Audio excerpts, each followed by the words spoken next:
Some people call it coincidence. Some call it synchronicity. To others, it's merely a hunch. But when it changes your life forever, it can only be a twist of fate.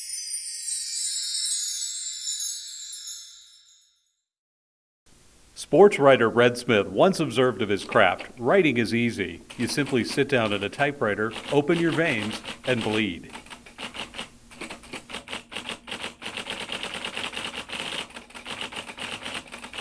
They're all going to laugh at you. They are going to laugh. I've written the world's all-time loser. Loser. Loser. Loser. Loser. Loser.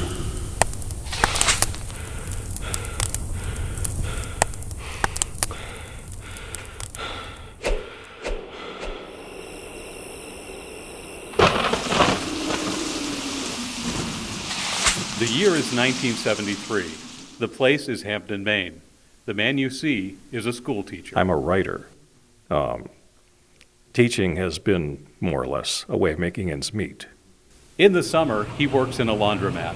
His wife works at Dunkin' Donuts. He had wanted to be a writer since he was 12. Now, in his 20s, despairing of ever finding success, he envisions his future self, a potbelly hanging over his belt, thicker glasses on his eyes, and a persistent cough from too many cigarettes. 6 or 7 unfinished novels stashed away. We had no telephone. We simply couldn't afford the monthly charge. For the first time in my life, writing was hard. Teaching drained my energy.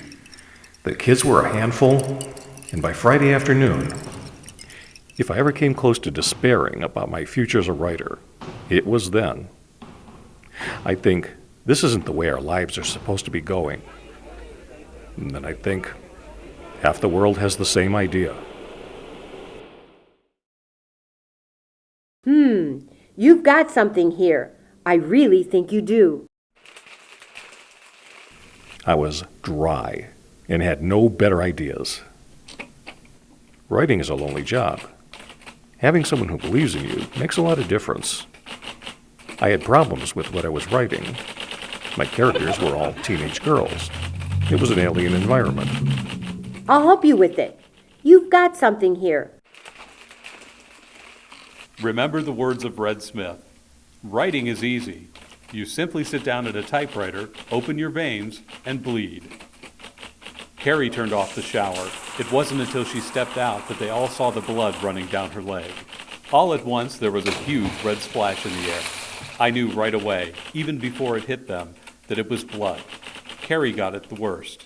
She looked exactly like she had been dipped in a bucket of red paint. I sent the manuscript off to Doubleday and pretty much forgot about it. The intercom came on. I had a phone call. My wife. You got a telegram. I'll read it to you. Congratulations. Carrie, officially a Doubleday book. Is $2,500 advance okay? The schoolteacher's novel, Carrie, was published in the spring of 1974. The twisted tale of a strange girl with telekinetic powers who takes revenge on her tormentors at the high school prom. It sold poorly in hardcover, but Signet paid $400,000 for the paperback rights, and the sales more than justified the investment. Carrie would eventually sell 16 million copies. In 1976, Carrie would become a popular film, and in 1988, a disastrous Broadway musical. By then, its author could look back on his first published novel as a cookie baked by a first grader. Tasty enough, but kind of lumpy and burned on the bottom. An even greater success was to come. I'm a writer. Teaching has been more or less a way of making ends meet.